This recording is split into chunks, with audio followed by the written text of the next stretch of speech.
Oke. Oke. Mbak Fitri, moderator udah siap? Siap. Nah, oke. Ya sudah, mungkin bisa saya buka dulu ya. Ya, biar kita enak, biar segera mulai. Saya minta tolong ke host juga nanti kalau ada yang mau join bisa di-admit ya, admit all. Nah, jadi semuanya bisa masuk. Ini ada Mbak Sinta, ada siapa ini di-admit semua. Oke. Selamat malam semuanya. Assalamualaikum warahmatullahi wabarakatuh. Waalaikumsalam warahmatullahi wabarakatuh. Oke, perkenalkan Waalaikumsalam. nama saya Ahmad Sulaiman atau biasa dipanggil Pak Mada. Saat ini saya dosen di Fakultas Psikologi UMM dan saya ingin membuka ya, perkenankan saya untuk membuka acara kita pada hari ini ya, yaitu webinar Last Minutes Aplikasi Beasiswa Australia Award Scholarship ya. Kali ini kita kedatangan pemateri yang wow ya. Saking wow-nya dia itu lagi tesis ya, tapi nyempetin untuk ikut untuk masih mau ngisi materi ya.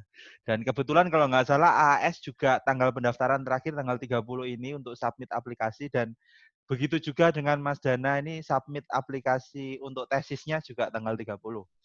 Kita sama-sama doakan supaya Mas Dana bisa lancar tesisnya, bisa lulus. Amin ya Allah. Dan Amin. kalau dia memang niat mau pulang ke Indonesia, kita bantu. Kalau dia memang mau bertahan di Australia, ya sudahlah ya.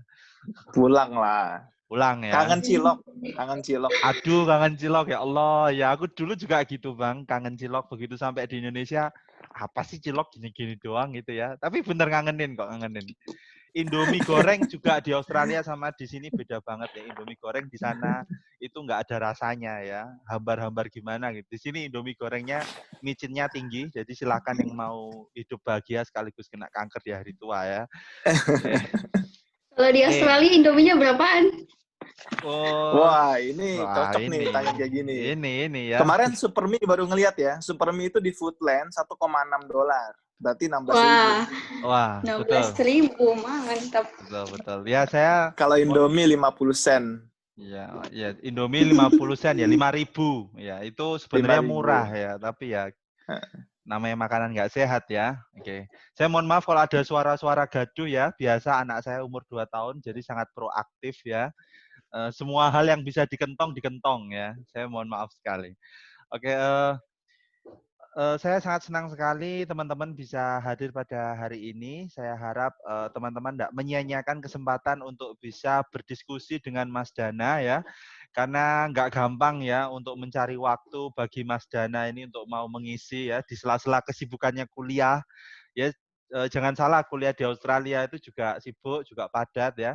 Alhamdulillah ini tadi juga ada Mas Muhammad Fakih sama-sama Australia kalau nggak salah ya. Halo Mas Fakih, salam. Join dia. Iya dia join ya. Wah sombong sekali Mas Fakih. Mas Fakih ini dulu teman saya sekelas ya di jurusan Cognitive Psychology.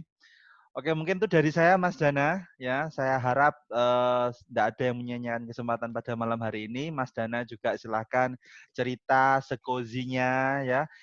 Dan saya terima kasih sekali kepada Mbak Moderator, Mbak Fitri Marsuki ya dari LSO Poseidon Fakultas Psikologi UMM yang telah berkenan untuk bekerja sama dan menjadi pemandu acara pada malam hari ini. Tak lupa saya sampaikan juga terima kasih kepada tim kru Karir Center yang sudah mengelola, mengorganisir hingga malam ini kita bisa bertemu, bersapa dengan Mas Dana, Mbak Fitri dan lain-lain. Oke, mungkin itu saja dari saya, biar tidak perlu berlama-lama ya, karena takutnya di Australia kan sudah 8:30 ya Mas Dana ya. Ntar kalau terlalu lama Mas Dananya ngantuk, kasihan, apalagi ini sudah malam. Oke, terima kasih. Assalamualaikum warahmatullahi wabarakatuh. Waalaikumsalam warahmatullahi wabarakatuh. Silakan Mbak Fitri. Oke, terima kasih Mas Mada atas pengantarnya. Oke, halo teman-teman. Assalamualaikum warahmatullahi wabarakatuh. Perkenalkan, nama saya Fitri, yang akan menjadi moderator pada kesempatan webinar kita malam hari ini. Suara saya jelas nggak, teman-teman?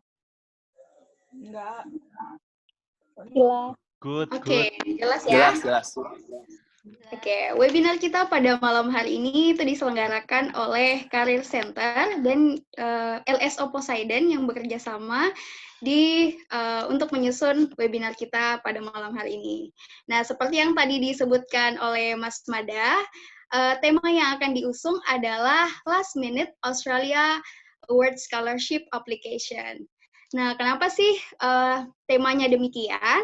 Karena nih teman-teman, sebentar lagi, yaitu tanggal 30 Juni adalah hari terakhir untuk pendaftaran Australia Award Scholarship untuk tahun 2020 ini.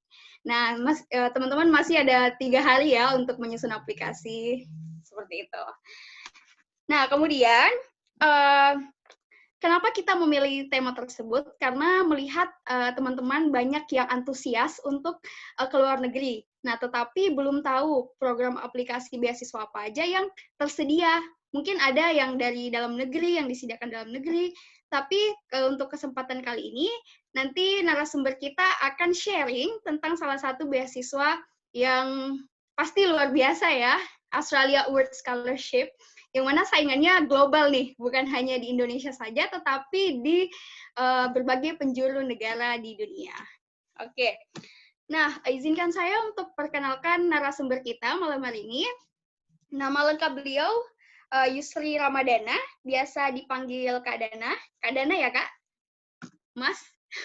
Iya, betul, betul. Oke, Kak Dana. Asal beliau dari Jakarta. Kemudian untuk riwayat pendidikan, beliau pernah menempuh pendidikan D3 di Politeknik UI jurusan akuntansi, kemudian melanjutkan program S1 di Universitas Diponegoro dengan jurusan akuntansi juga, dan saat ini sedang menempuh program magister di Flinders University Australia. Nah, ini merupakan tahun terakhir untuk Mas Dana ya di Australia. Ya. Amin. Amin. Yang sekarang sedang menyusun tesisnya, kita doakan teman-teman semoga Mas Dana bisa menyusun tesisnya dengan mudah ya. Amin. Thank you loh Mbak Fitri. Oke. Nah, selain itu teman-teman, Mas Dana ini juga bekerja sebagai auditor di Badan Pemeriksa Keuangan Republik Indonesia dari tahun 2011. Benar ya, Mas?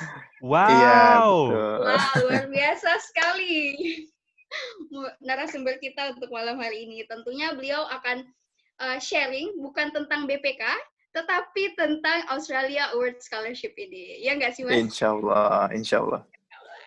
Nah, jadi teman-teman yang berminat atau emang pengen daftar tahun ini, atau pengen daftar di tahun-tahun selanjutnya, ataukah masih mencari tahu apa sih Australia Award Scholarship itu, nanti akan dikupas tuntas oleh narasumber kita pada malam hari ini. Nah, jadi teman-teman sebelum dimulai, tolong di-mute dulu mikrofonnya agar nanti berjalan kondusif. Udah ter-mute semua ya. Oke. Nah, kemudian teman-teman bisa bertanya nanti di kolom komentar. Jadi kalau misalnya ada yang mau ditanyakan, itu teman-teman bisa ketik di kolom komentar. Nanti setelah Kak Dana menyampaikan materi, nanti teman-teman bisa bertanya, nanti akan dijawab langsung oleh narasumber kita. Seperti itu. Nah, tanpa berlama-lama lagi, langsung saja saya persilahkan kepada Kak Dana untuk sharing tentang beasiswa Australia Awards. Silahkan, Kak. Iya, terima kasih. Assalamualaikum warahmatullahi wabarakatuh. Waalaikumsalam warahmatullahi wabarakatuh. Ya, terima kasih sekali lagi buat semua yang udah ngundang saya, dan Mbak Fitri juga, Mas Mada tadi, terima kasih juga. Dan semoga teman-teman semua yang hadir dan menyimak acara ini bisa mendapatkan manfaat ya. Saya juga sebenarnya sih pengen itu flow aja ya, jadi ada kayak semacam tanya jawab dari Mbak Fitri mungkin sebagai moderator untuk nanyain apa aja yang pengen ditanyain ke saya, biar lebih kayak kita ngobrol-ngobrol santai gitu. Mungkin untuk awal-awal yang bisa saya jelasin sebagai overview aja ya tentang AAS, buat teman-teman yang belum tahu nih, sebenarnya itu kalian mikir susah nggak sih sekolah ke luar negeri, atau misalnya mahal nggak sih sekolah ke luar negeri? Itu sebenarnya jawabannya adalah gampang dan gratis gitu bahkan, karena banyak banget sekarang tuh beasiswa yang bisa mengakomodir kalian untuk keluar negeri. Bahkan mungkin nanti ke depannya ada yang keluar planet gitu kan. Tapi sampai saat ini ya baru keluar negeri aja yang paling jauh. Nah, sekarang tuh kalian tinggal milih mau ke negara mana. Apakah kalian suka negara yang nggak ada saljunya misalnya, itu bisa kalian pilih. Atau kalian suka negara yang ada saljunya, itu bisa kalian pilih juga. Nah, saya memang karena nggak suka dingin, jadi saya milih pengen negara yang berbahasa Inggris, tapi yang memang nggak ada saljunya, yaitu maka saya pilih Australia. Dan juga deket banget kan dari Indonesia. Jadi kalau andainya kata ada apa-apa dengan Indonesia atau saya harus pulang, jadi nggak terlalu butuh biaya yang mahal. Dan kebetulan memang Australia Awards itu salah satu beasiswa yang dari segi stipend ya, atau uang yang kita terima, itu termasuk yang paling besar juga untuk ngasih kita. Jadi mereka itu benar-benar memanjakan para awardee-nya. Awardee itu sebutan untuk kita yang mendapatkan beasiswa Australia Awards. Terus untuk syarat-syaratnya, kalau menurut saya itu memang Australia Awards bisa dibilang salah satu beasiswa yang nggak jelimet syarat-syaratnya. Kenapa saya bilang kayak gitu? Pertama, dia itu tahapannya cuman minim banget, yaitu seleksi administrasi. Lalu kalau udah lulus, kalian akan masuk ke seleksi interview. Di situ di seleksi interview sekaligus juga ada semacam kayak tes IELTS. Tapi tes IELTS itu bukan menentukan lulus atau nggak lulus, tapi itu menentukan kalian akan masuk ke pendidikan yang berapa lama. Kalau misalnya nilai IELTS kalian ternyata dirasa masih kurang, maka nanti pendidikannya akan lebih lama dibandingin yang nilai IELTS-nya sudah lebih bagus. Jadi sekali lagi tes IELTS di Australia Awards itu bukan untuk menentukan kelulusan atau tidak lulusnya. Tidak hanya menentukan kalian itu masuk kelas yang berapa bulan untuk pelatihan di Jakarta atau di Bali nantinya. Setelah itu apa? Udah selesai, kalian dinyatakan lulus sebagai awardee. Jadi kalian setelah tes interview tadi, kalian bisa untuk masuk ke pelatihan atau ke PDT kita nyebutnya, pre-departure training. Nah, di situ kalian akan dilatih tuh, bisa 7 minggu, bisa 4,5 bulan, atau bisa 6 bulan gitu. Terus juga setelah itu kalian akan diberikan waktu untuk istirahat dulu, relax dulu, kangen-kangenan dulu, peluk-pelukan dulu sama orang yang kalian sayangin, baru kalian siap untuk berangkat. Jadi memang prosesnya itu kalau menurut saya sangat-sangat simpel ya. Tidak perlu tes-tes yang bermacam-macam, jadi hanya tes administrasi, lalu kemudian masuk ke tahapan interview, setelah itu pelatihan, berangkat. Jadi benar-benar banget salah satu beasiswa yang menurut saya memang sangat simpel untuk diikutin tahap-tahapannya. Terus kenapa saya suka banget atau pengen banget untuk menjadi beasiswa ini? Karena banyak banget yang udah lulusan dari Australia Awards yang bisa tanda kutip ya udah jadi banget gitu. Yaitu kalau kalian kenal Najwa Shihab ya, mungkin ada yang nggak kenal sini. Nah, itu juga salah satu dari awardee Australia Awards. Lalu wakil presiden kita, Pak Budiono, itu juga alumni dari Australia Awards. Bahkan beliau itu dua gelarnya itu dari Australia Awards. Lalu juga ada Laude Syarif yang mantan wakil ketua KPK, itu juga alumni dari sini. Lalu ada Adnan Budi Nasution, banyak banget deh. Dan di kantor saya pun juga itu banyak banget yang dari Australia Awards. Makanya saya banyak informasi dari mereka bahwa ini salah satu beasiswa yang layak untuk kalian kejar.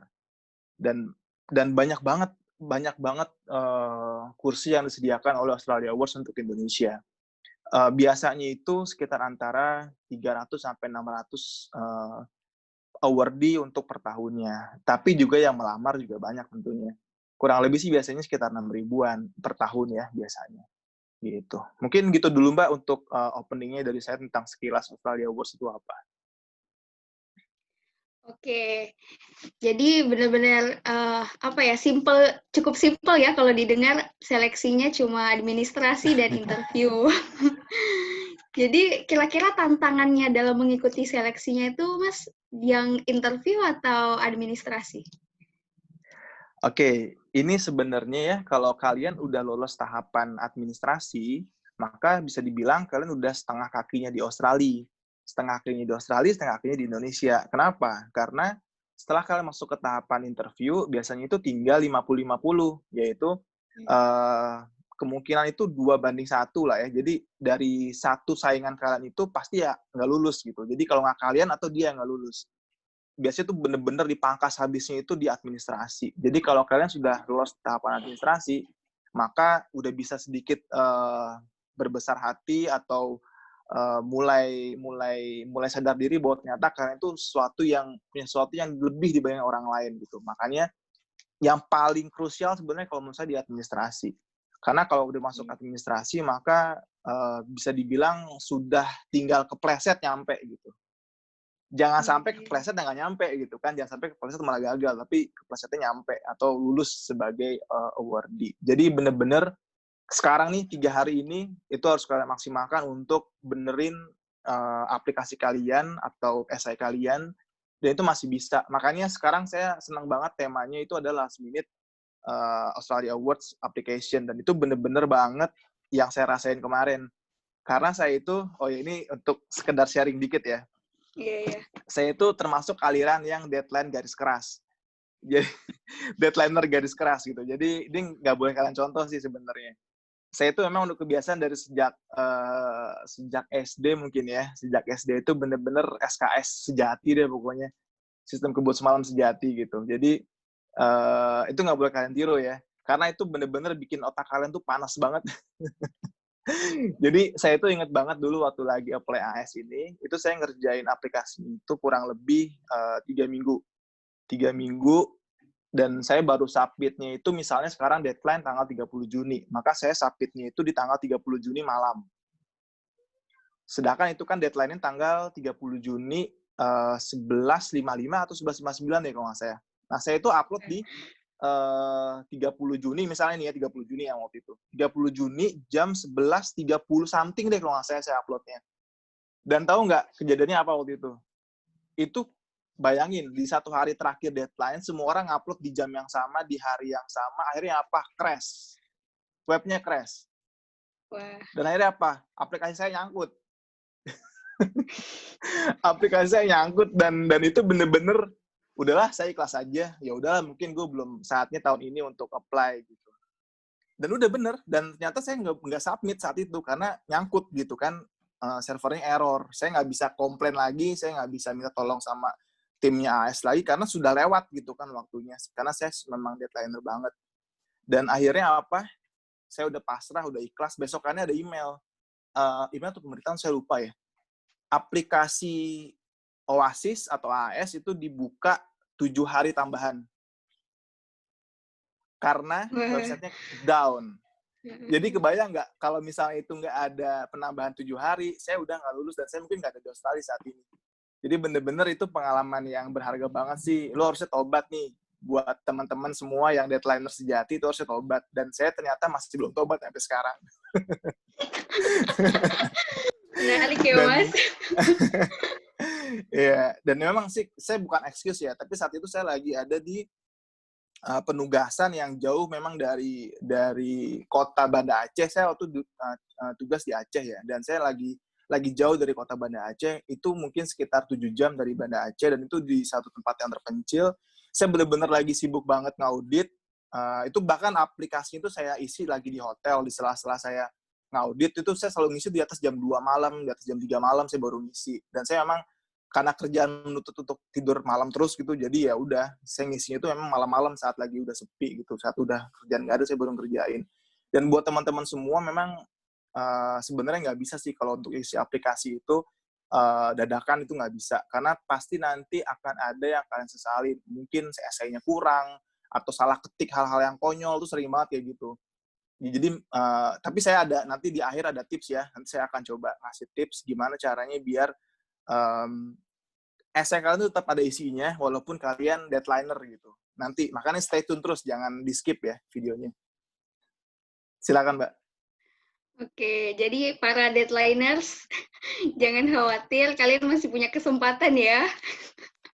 Tapi segera bertobat. Oh ya, segera bertobat. Mungkin keuntungan yang bisa menggantikan itu semua. Keberuntungan. Oke, Mas. Selanjutnya nanti kan bakal di-share ya tips-tips membuat esai. Ya, Insya Allah di akhir. Nah, sekarang kita beralih. Kenapa sih, Mas, awalnya mau pilih Australia sebagai negara tujuannya? Apa emang udah langsung melihat Australia Awards beasiswanya ataukah negaranya? Atau program studinya yang harus kita iniin dulu, prioritaskan. Kira-kira yang mana dulu, Mas? Bagi pemula-pemula kayak gitu. Oke, sebenarnya ini menarik juga pertanyaannya, karena kenapa saya tuh nggak ada kepikiran untuk ke Australia. Bahkan, just for your information ya, Australia itu dulu di awal pikiran saya itu, dia adalah negara yang saya benci, dalam tanda kutip ya. Kenapa? Karena, tahu sendiri lah ya, Australia sama Indonesia itu tetangga kan. Pasti namanya tetangga kok gitu, katanya Net TV kan gitu kan. Sering ada masalah antara Indonesia sama Australia. Dan saya itu termasuk orang yang nggak suka kalau negara saya itu diganggu gitu. Jadi saya itu cinta banget sama Indonesia. Bahkan sampai saya bilang, ya udah Australia itu nggak ada apa-apanya sama Indonesia dan saya nggak akan mau kuliah ke sana gitu. Apalagi kerja atau apalah, karena memang banyak masalah sama Indonesia gitu kan. Nah, saya tuh dari SMA kelas 2, saya udah pernah nge-share ini di grup Telegram saya buat teman-teman yang ngejar Australia Awards. Saya itu punya kertas impian sejak kelas 2 SMA. Yang itu isinya adalah target-target saya sejak kelas 2 SMA hingga saya ke depan mau jadi apa gitu. Nah, yang ada di situ itu adalah Jepang. Tujuan saya adalah ke Jepang untuk sekolah. Karena saya pecinta anime banget deh dari kecil gitu. Mungkin teman-teman yang kaum millennials nih yang lahir tahun 80-an ke atas itu banyak banget yang suka sama Jepangan gitu ya. Sejak saya suka sama Samurai X, sama ya tau lah ya anime toko anime itu, saya tuh pengen banget ke Jepang. Dan saya tuh nggak pengen ke Australia bahkan. Cuma nggak tahu kenapa malah sekarang tuh adanya di Australia gitu. Sebenarnya saya semakin kesini semakin dewasa makin realistis mikirnya. Dan itu mungkin yang teman-teman perlu perlu sadari. Mungkin teman-teman yang masih kuliah sekarang idealis itu boleh dan saya sangat menyarankan untuk idealis. Tapi tetaplah menjadi orang yang realistis dan sedikit oportunis. Catat ya, realistis dan sedikit oportunis. Ya, oportunis itu nggak selalu jahat, nggak selalu jelek. Tapi oportunis itu adalah kalian harus pandai melihat peluang. Nah, kebetulan Australia Awards itu, kebetulan dia itu ada targeted awardee-nya itu adalah PNS.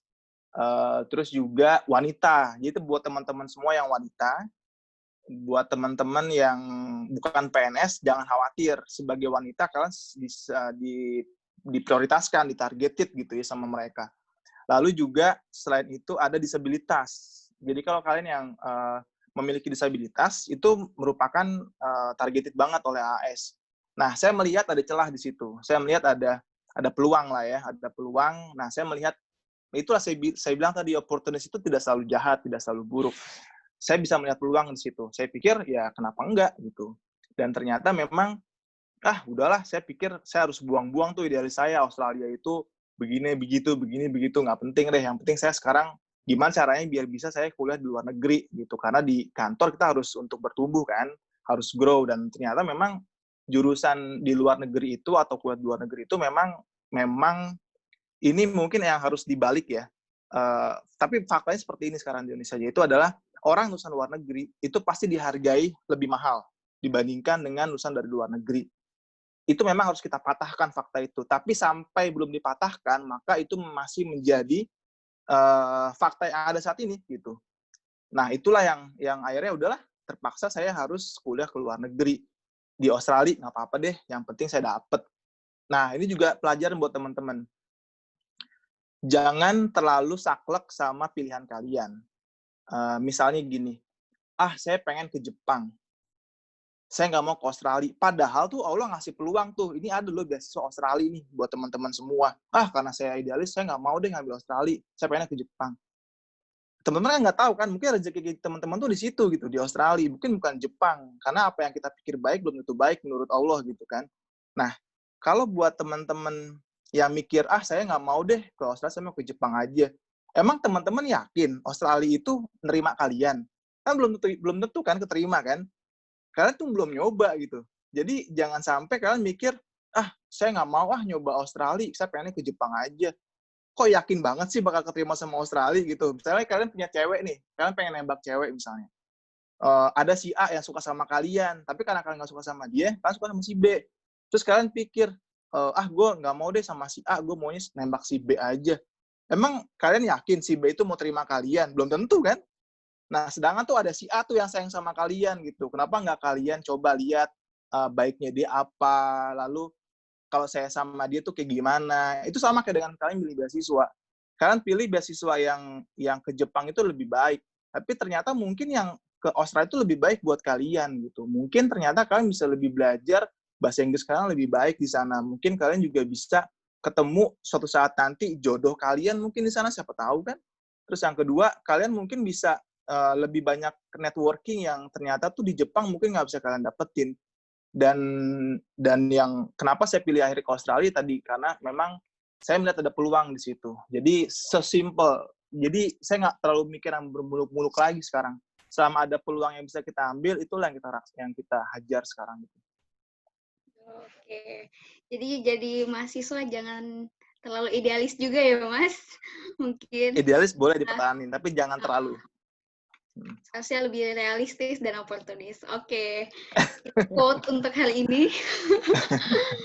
Oke Mas, tapi kalau misalnya yang fresh graduate, itu kemungkinan pertimbangannya apakah kita harus lihat kampusnya dulu, atau program studinya, ataukah seperti apa Mas melihat opportunity-nya?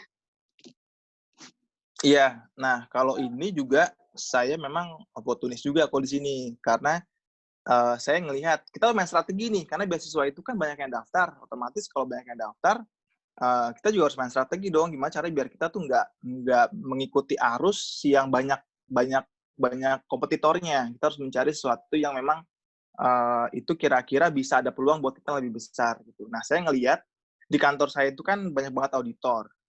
Nah, saya ngelihat kalau saya mau jadi auditor juga yang di laporan keuangan, kan banyak nih di tempat saya ngomongin kasus saya aja ya. Kasus saya itu kan auditor itu ada auditor keuangan, ada auditor juga di bagian kinerja, lalu ada juga di bagian investigasi. Nah, posisinya di kantor saya itu udah banyak banget yang laporan keuangan atau auditor keuangan. Nah, saya itu nggak mau jadi seperti mereka yang kebanyakan. Nah, saya ngelihat nih, ternyata ada peluang, yaitu di pemeriksaan kinerja. Itu baru akan dicanangkan, dan di rensranya saya, atau di kantor itu ada memang rencana ke depan itu BPK akan mengarah ke kinerja yang lebih banyak. Maka saya nggak ada peluang di situ. Nah, saya ngambil. Itu bisa jadi bahan untuk essay kalian nanti. Jadi, contoh untuk kalian yang masih fresh grad misalnya. Kalian sekarang itu harus lihat trennya. Trennya ke depan itu apa. Misalnya, kalau di psikologi apa ya? Psikologi itu, saya nggak tahu pasti ya psikologi. Tapi misalnya gini, misalnya kalian IT, lulusan IT misalnya. Yang fresh grad dari IT, kalian ngelihat nih, ke depan itu ternyata yang lagi happening tapi belum booming ya, itu misalnya cyber security misalnya. Cyber security itu memang belum happening, tapi udah mulai mau menuju ke arah sana. Kenapa saya bilang udah mulai menuju ke arah sana? Karena sekarang semakin banyak orang yang pakai internet. Sekarang sudah semakin banyak orang yang transaksi keuangan di sana. Nah, kalian ngelihat potensinya itu kan bakalan besar yang akan dihack gitu kan. Kayak kemarin Tokopedia kan pernah kehack gitu. Nah, itu kalian bisa tuh untuk belajar cyber security. Nah, itu masih sangat sedikit kalau menurut saya untuk pesaingnya.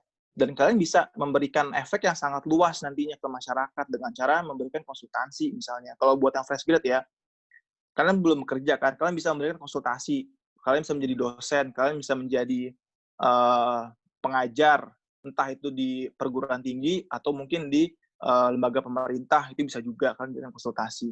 Jadi kalau menurut saya buat kalian yang fresh grad, saran saya pertama kalian harus selidikin dulu kira-kira tuh masalah apa yang lagi ada di sekitar kalian, yang relevan dengan S1 kalian tentunya. Kalau kalian psikologi, kalian lihat nih, lagi apa sih yang banyak terjadi sekarang saat ini. Misalnya, psikologi saya lagi coba-coba ya.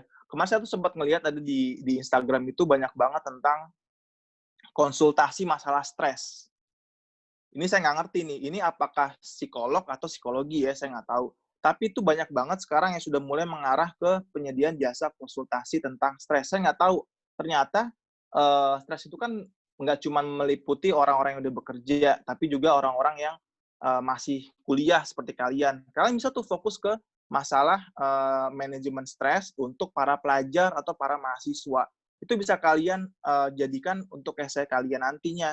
Makanya kalian bisa untuk ngambil jurusan yang support tujuan kalian untuk menyelesaikan masalah para mahasiswa atau para pelajar yang memang butuh untuk bagaimana untuk memanajemen stres mereka. Jadi kalian harus, sekali lagi, tips dari saya, kalian cek nih, masyarakat tuh lagi butuh apa sih saat ini, tapi jangan yang sudah banyak banget dikuasai orang. Jadi jangan kalian ikut red ocean strategy, tapi kalian ikut yang blue ocean-nya gitu. Kalau kalian pernah tahu kan ada red versus blue ocean kan. Kalau red ocean itu berarti yang udah berdarah-darah, itu yang udah semua orang tuh di situ aja bergelutnya. Padahal tuh ada yang blue ocean yang masih belum banyak orang yang tahu nih ilmu ini, yang masih banyak belum orang kuasai. Nah, kalian main di situ, cari yang belum banyak orang yang pahamin, tapi ke depan itu akan booming gitu. Caranya gimana? Riset. Itu coba kalian riset deh. Bisa dari Google Trend, bisa dari hashtag di Instagram yang lagi favorit itu apa, bisa kalian cek dari situ. Jadi pertama yang dari saya kuncinya, kalian cek kebutuhan masyarakat sekitar kalian apa, lalu kalian pilih jurusannya. Jangan fokus ke kampus ya, kalau saya sih prinsipnya jangan fokus ke kampus, tapi cek dulu jurusannya sama mata kuliahnya. Setelah itu baru kalian cek kampusnya atau kotanya. Oke. Jadi benar-benar harus disesuaikan di tren masyarakat dan juga jurusan kita ya, Mas. Kayak Iya. gitu. Oke, ini ada pertanyaan dari teman-teman peserta, Mas. Selamat malam, saya masih semester akhir, tapi sudah minat melamar AAS 2-3 tahun lagi. Sekiranya ada nggak sih, Mas, tips yang bisa diberikan untuk persiapan dari sekarang? Karena ini masih 2-3 tahun ke depan. Kenapa 2-3 tahun? Kenapa enggak tahun depan aja? Kan semester akhir kan? Iya ya. Ya Mungkin kan? masih mau kerja kali ya. Oh, mau nikah dulu kali. Jadi kalau buat teman-teman semua, saran saya nih ya, bukan buat yang udah semester akhir doang, tapi buat semua. Entah itu yang semester awal, atau semester tengah, atau semester akhir. Aktiflah dalam organisasi. Apapun itu. Tapi bukan cuma menjadi member doang ya, tapi aktif. Aktif itu maksudnya adalah kalian berkontribusi yang nyata, misalnya. Karena tuh setiap semua motlet, atau mungkin kalau di APDP namanya motlet ya. Kalau di AS kan namanya kan application atau esai. Itu pasti ada pertanyaan, coba sebutkan bagaimana kontribusi yang pernah kamu lakukan ketika masih kuliah kah, atau ketika kamu di kantor kah. Jadi masa lalu. Nah, kalau kita nggak pernah berkontribusi terhadap kampus kita atau terhadap kantor kita, itu akan sangat susah karena kalian nggak bisa ngarang. Kalau ngarang pasti akan ketahuan sama reviewer gitu. Jadi di mana tuh saatnya kalian untuk berkontribusi? Banyak caranya. Buat teman-teman di semester akhir, kalian bisa gunakan momen KKN itu untuk berkontribusi. Ya, KKN itu kan ada kelompoknya juga, ya kan? Ada kontribusinya juga. Nah, kalian tuh harus benar-benar sumbangin ide kalian di situ. Misalnya nih, KKN ini dia itu penghasil batik misalnya, penghasil batik. Desanya penghasil batik. Nah, kalian tuh harus punya ide gimana caranya biar ada satu keluarga. Kalian nggak usah rame-rame deh, nggak usah fokus yang gede-gede. Satu keluarga aja deh di satu rumah. Kalian coba gimana pasarin produk mereka sekreatif mungkin. Bikin program-program simpel kayak gitu. Nanti kalau ternyata efeknya bagus, ternyata penjualannya meningkat menggunakan sosial media atau apa, itu nanti untuk kalian tulis di aplikasi kalian itu sangat menjual banget. Jadi kalian punya kemampuan untuk leadership yang paling penting. Leadership itu gimana kalian untuk melit orang untuk mengikuti ide kalian. Lalu yang kedua, kreatif. Tadi kan kalian bisa keluar dari pakem yang ada secara pasaran tradisional. Kalian bisa masang secara online misalnya. Lalu yang ketiga, kontribusi kalian itu nyata nggak di sana gitu. Apakah kalian cuma ngomong doang atau kalian juga ikut terjun langsung ke bawah. Nah, maka itu bisa kalian jadiin modal untuk kalian tulis dalam esai kalian. Jadi buat teman-teman yang di semester akhir, gunakanlah momen KKN kalian itu untuk benar-benar berkontribusi. Atau yang semester akhir juga ya, atau saat kalian magang, internship. Itu bisa juga tuh kalian jadikan bahan untuk kalian jadikan bahan untuk berkontribusi. Misalnya nih, kalau kalian itu lagi internship atau lagi magang di semester akhir kalian, saya nggak tahu ya kalau di psikologi itu ada program magang nggak sih biasanya Mbak Fitri? Ada, Mas. Jadi ada nanti ya? di semester 7 ada magang.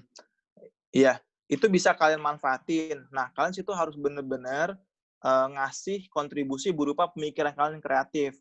Nah, nanti setelah kalian selesai dari internship kalian atau magang kalian minta surat yang menyatakan bahwa memang kalian tuh pernah magang di situ dengan memberikan kontribusi berupa apa, entah itu berupa pemikiran atau berupa ide.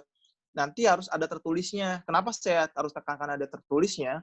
Ini penting banget, karena kenapa? Orang tuh mungkin zaman sekarang susah ya percaya sama kata-kata gitu aja. Walaupun mungkin bisa aja, kalau kalian memang jago untuk bluffing, bisa aja. Tapi saya sangat menyarankan untuk selalu sertakan dokumentasi. Entah itu dengan foto kah, kalau kalian lagi KKN, atau kalian sertakan dengan dokumen berupa tanda tangan orang yang bertanggung jawab dalam hal itu. Nah, nanti ada stempelnya perusahaan, misalnya kalau kalian lagi magang. Itu nanti akan kalian upload sebagai supporting dokumen. Itu akan selalu ada dimanapun kalian apply beasiswa. Kalau di AS contohnya, itu akan ada supporting dokumen. Nah, itu kalian bisa upload di situ. Itu akan menjadi nilai tambah dibandingin peserta lain yang nggak mencantumkan itu. Ini untuk buat kalian tips-tipsnya ya, salah satunya. Oke. Jadi benar-benar harus disiapkan dari jauh-jauh hari ya, Mas. Nggak bisa kalau misalnya kayak 3 hari terus baru mau cari pengalaman KKN dan lain-lain, itu pasti impossible banget. Nah, Iya. Ya, jadi teman-teman bisa mempersiapkan dari sekarang pengalamannya, kemudian kontribusi apa yang benar-benar harus spesifik ya, Mas. Kalau Yep. Harus benar-benar spesifik. Nah, kita kembali ke Australia Awards-nya lagi nih, Mas. Nah, kira-kira benefit yang didapatkan dari program beasiswa ini apa aja sih, Mas? Benefit? Oke, Ya, benefitnya, iya, ini menarik, karena kenapa? Menyangkut hajat hidup orang banyak. Iya. Ada dua sih sebenarnya yang membedakan antara orang yang sudah bekerja atau orang yang sudah berkeluarga atau yang belum berkeluarga. Kalau kalian berangkat ke Australia dengan beasiswa Australia Awards dengan kondisi bujang atau bujang lokal, maka itu biasanya kalian jadi orang sugih di sana. Bisa jalan-jalan tiap minggu, mungkin sebulan sekali bisa keluar state, bisa ke Melbourne. Karena gimana? Pertama nih, dalam sebulan kalian tuh dapat 23 juta kurang lebih. Dan itu sudah wow kalau menurut saya ya. Karena 23 juta itu dengan sendiri, hidup sendiri ya, itu sangat besar banget di Australia kalau menurut saya ya.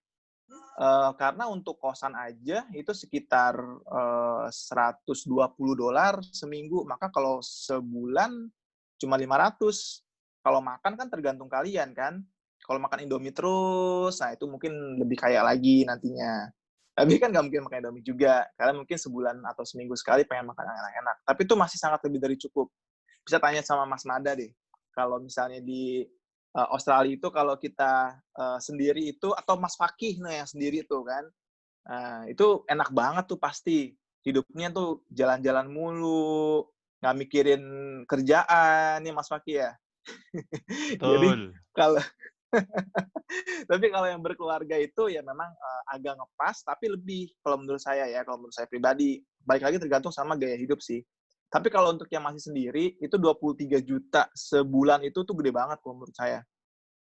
Terus lalu yang kedua, kalau untuk KAS itu ada namanya Childcare Benefit atau CCS. CCS itu sangat kerasa banget buat orang-orang yang sudah memiliki anak. Karena asal tahu aja, CCS itu bisa meng-cover 85% dari total biaya yang harus kalian keluarin kalau kalian nitipin anak. Biaya nitipin anak di Australia itu seharinya itu 1 juta paling murah. Antara 800 sampai 140 dolar. 80 sampai 140 dolar. Itu antara 800.000 sampai 1,4 juta sehari. Bayangin, sehari. Ya, jadi kalau kalian nggak pakai CCS atau childcare subsidy, itu udah pasti babak belur. Oke?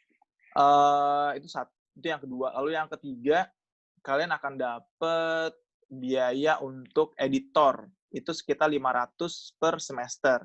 500 dolar ya, berarti 5 juta per semester. Nah, saya itu kerasa banget sekarang kan lagi nulis disertasi. Itu kemarin saya masuk ke editor, itu habis 12 juta atau 1.200 dolar. Dan itu semuanya gratis ditanggung sama AS. Maka saya masih lebih budgetnya, tapi nggak bisa diuangkan ya. Lalu bisa juga ditanggung untuk biaya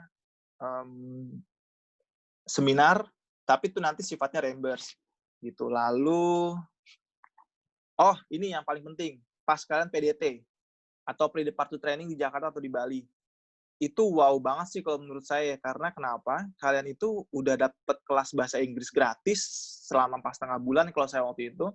Kalian pun digaji. Digaji itu sekitar 3 juta apa kalau nggak saya lupa waktu ya. 3 juta, 3,5 juta gitu, saya lupa. Mungkin bagi orang ada yang bilang itu kurang, tapi kalau bagi saya ya sudah alhamdulillah sih. Udah dikasih ilmu bermanfaat banyak. Kalian nggak perlu mikir apa-apa, tinggal belajar doang, dapat uang lagi kan 3,5 juta, 3 juta saya lupa. Itu yang ngajar juga orang bule waktu itu selama 4,5 bulan. Jadi kalian nggak cuma dapat tentang IELTS doang, tapi kalian dapat bagaimana belajar tentang budaya Australia. Itu bener-bener kalian diajarin selama 4,5 bulan itu biar kalian nggak culture shock. Jadi kalau kalian nyampe Australia, kalian itu nggak akan bingung lagi, nggak akan kaget lagi dengan budaya di sana. Karena udah diajarin banget selama di pelatihan itu. Lalu juga kan diajarin juga tentang IT.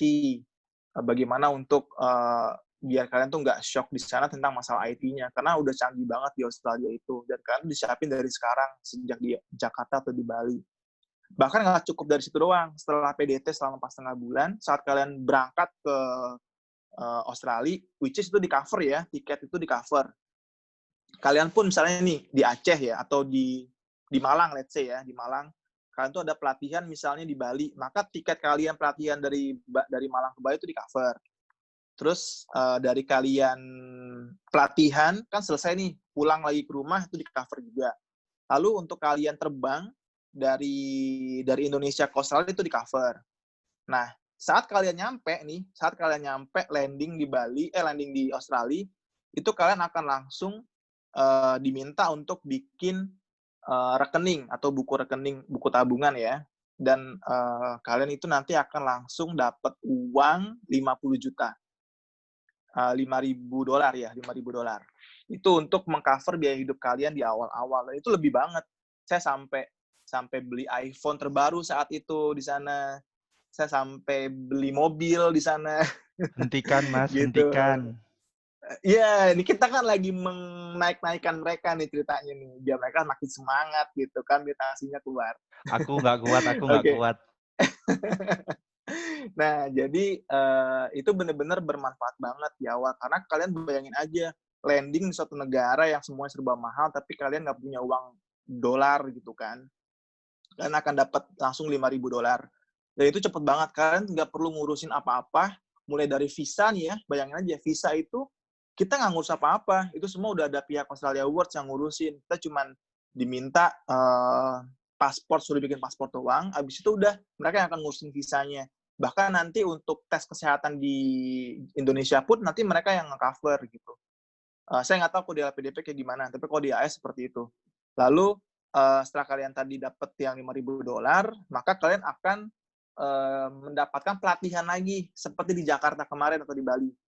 Dan itu selama kalian pelatihan dan selama kalian tinggal di awal-awal, itu udah langsung gajian 1.100 per 2 minggu sekali. Jadi bayangin, kalian masih belum mulai pelatihan, tapi udah mulai digaji di sana. Jadi udah mulai jalan tuh argonya, dan kalian nggak perlu ngurus apa-apa. Pokoknya setiap hari Rabu dapat duit aja. Dapat setiap hari Rabu, 2 minggu kemudian bunyi lagi notifikasi di handphone kalian dapat transferan duit. nggak perlu ngapa-ngapain, nggak perlu ngurus dokumen ini itu. Jadi bener-bener tuh Australia Awards kalau menurut saya tuh bener-bener memanjakan para awardee-nya dalam hal kemudahan untuk reimbursement. Jadi nggak perlu reimbursement apapun, tiba-tiba kalian udah dicariin duit. Dan bahkan mereka pun menyambut kita saat di bandara juga gitu. Bahkan teman-teman PPIA juga yang ada di masing-masing state juga menyambut kita untuk datang pertama kali gitu. Karena kita masih nggak ngerti apa-apa kan. Jadi ya disambut banget sama mereka, diselenggarakan jamuan makan gitu oleh pihak kampus gitu. Jadi benar-benar itu sangat bermanfaat banget ya. Dan mungkin benefit lainnya masalah dukungan sih, dukungan non material ya, sangat penting banget karena kita itu di luar negeri nggak kenal siapa-siapa gitu. Jadi benar-benar kita butuh banget yang namanya dukungan dari kampus. Dan ini salah satu pertimbangan juga ya kenapa saya pilih Flinders kemarin, karena memang Flinders itu terkenal dukungan terhadap international student-nya yang sangat baik gitu. Jadi saya lebih pilih kampus yang ngasih dukungan kepada kita dibandingin kampus yang besar tapi dia saking besarnya malah nggak support mahasiswanya. Saya lebih pilih kampus yang mendukung saya penuh gitu. Karena saya nggak punya siapa-siapa lagi di sini, sebatang kara ceritanya. Jadi saya cuma mengandalkan pihak kampus aja untuk istilahnya menemani saya selama saya kuliah di sini. Dan itu ternyata benar-benar kerasa sampai saya sekarang udah di posisi disertasi. Bayangin aja, saya itu kemarin ngirim email untuk minta editor, bahkan semuanya itu balesnya cepet banget emailnya, dan mereka bener-bener support banget, sopan banget kata-katanya, jadi itu bener-bener nilai plus yang saya rasain kuliah di luar negeri. Dan kita itu bener-bener casual banget, nggak ada misi Pak, misi Ibu gitu, nggak ada. Pokoknya to the point, kita ngomong apa, kita butuh apa, langsung dibantu sama mereka gitu. Dan itu cepet banget responnya. Jadi kita nggak perlu mesti berbahasa-basi segala macam kayak di sini. Oke, jadi benar-benar banyak ya benefitnya, apalagi secara finansial ya, Kak. Tapi melihat pengeluaran di sana juga, apakah setara seperti berapa sih, Kak, kalau misalnya di Indonesia lah, misalnya? Tergantung gaya hidup sih, Mbak Fitri ya. Kalau misalnya gaya hidup kita boros, ya pasti boros. Tapi kalau untuk gambaran aja ya, teman-teman untuk yang single nih, yang nggak bawa keluarga, untuk kos-kosan, kalau di Adelaide ya, Adelaide yang suburb ya, suburb itu berarti yang istilahnya itu kalau di Jakarta itu ada yang di kotanya, kota Jakarta, ada yang di pinggirannya, Jakarta coret lah misalnya. Jadi dia itu kayak di Depok, Tangerang, Bekasi. Nah itu saya ada di suburb di Pasadena. Nah itu kebetulan memang deket banget sama kota, tapi nggak terlalu ngotak gitu. Jadi masih dapat yang harga murah.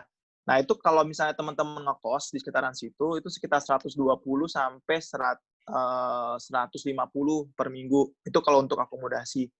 Jadi sekitar $500 ya. Sedangkan kita dapatnya itu per bulan 2.000. Itu udah include semua, listrik, segala macam tuh udah include gitu.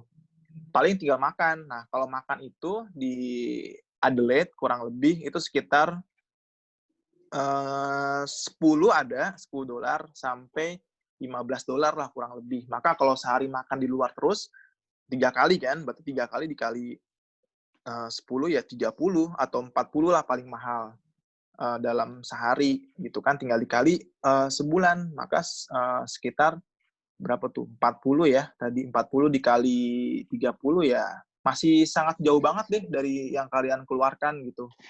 Dengan yang kalian terima itu masih banyak banget tabungan. Maka saya bilang, banyak teman-teman saya di sini yang masih single itu, mereka itu banyak yang setiap bulan malah jalan-jalan interstate gitu. Sedangkan kalau buat yang berkeluarga mungkin agak-agak mepet ya, tapi mepet ini nggak mengharuskan kalian kerja. Jadi dengan uang segitu tuh udah bisa hidup dengan layak. Tapi kalau kalian pengen pulang bawa tabungan, ya harus kerja gitu, untuk yang berkeluarga. Tapi kalau yang nggak berkeluarga, kalian fokus belajar aja, itu bisa bawa tabungan banyak gitu. Mungkin untuk perhitungan biar gampang ya, teman saya itu ada yang dia memang single, dia ngambil di Sydney. Ngambil di Sydney, kan itu kotanya mahal ya, terkenal mahal. Dia itu nggak kerja, setiap minggu dugem, pokoknya hedon deh, hedon. Itu pulang bisa bawa 300 juta. Wah, banyak sekali ya. Jadi benar-benar lumayan ya, Mas, beasiswa secara finansial. Nah, teman-teman di sini pasti semakin semangat ya untuk mengikuti mendaftar beasiswa Australia Awards. Tapi ini bukan masalah uang ya kalian daftar ya. Ini untuk Ya. ilmu loh. Ini hanya untuk biar kalian tuh nggak mesti mikirin lagi masalah uang gitu. Jadi fokusnya adalah belajar. Oke. Berarti udah nggak boleh yang kayak part-time gitu ya, Mas?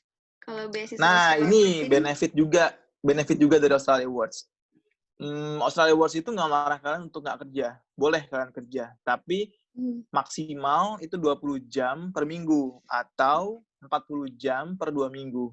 Jadi kalau misalnya dalam 1 minggu ini kalian udah kerja lebih dari 20 jam, itu masih boleh. Tapi selama 2 minggu nanti nggak boleh lebih dari 40 jam. Misalnya nih, minggu ini kalian kerja 20 jam. Minggu depan, ya paling kalian kerja cuma 8 jam atau ya jangan sampai 40 jam aja dalam 2 minggu. Itu masih boleh. Dan itu gede banget bayarannya di luar negeri. Karena ada beberapa beasiswa emang strict banget ya, nggak boleh kerja sama sekali. Iya, benar. Oke, Mas. Ini ada pertanyaan dari teman-teman peserta juga.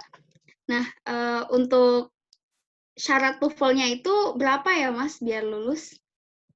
TOEFL atau IELTS? Nah, iya, ini banyak yang tanya kayak gini. Sebenarnya bisa nggak sih, Kak, kalau bahasa Inggris saya itu biasa-biasa aja atau pas-pasan aja? Sangat bisa kok kalau menurut saya. Kenapa? Australia Awards itu TOEFL-nya dia minta hanya 525 untuk yang non-GFA. Non-GFA itu maksudnya non-geographical focus area. Itu buat teman-teman yang berada di luar 5 daerah. Pertama Aceh. Aceh, NTT, NTB, Papua, sama Papua Barat. Bukan 5 lebih. Maluku Utara. Jadi di luar dari itu, maka kalian harus punya TOEFL di atas 525. Tapi kalau kalian masuk kota yang tadi, yang saya sebutin tadi, itu cukup 500. Kalau untuk IELTS, itu yang GFA-nya dia minta 5, kalau untuk yang non-GFA dia minta 5,5. Sekarang teman-teman coba bayangin, TOEFL 525, kalau menurut saya pribadi ya, untuk negara tujuan kita yang bahasa Inggris semua, bukan kayak orang Jepang gitu ya, itu termasuk rendah loh kalau menurut saya. 525 itu termasuk rendah. Sedangkan banyak kampus-kampus di Australia itu yang mensyaratkan IELTS-nya itu di atas 6,5. Maka beda dong standarnya. AS cuma minta untuk IELTS 5,5. Sedangkan kampus-kampus di Australia itu kebanyakan minta di atas 6 atau 6,5. Maka Australia Awards tahu gitu. Bahkan kalau menurut saya dia lebih tahu dibandingin orang Indonesia itu sendiri tentang Indonesia. Makanya dia memberikan program pelatihan sebelum berangkat. Tujuannya apa? Untuk menaikkan bahasa Inggris kalian. Dan mereka itu ya saat interview, itu boleh kan pakai bahasa Indonesia. Tapi kalau terpaksa. Karena biasanya nanti saat interview itu ada dua panelis. Satu orang Indonesia, satu orang Australia.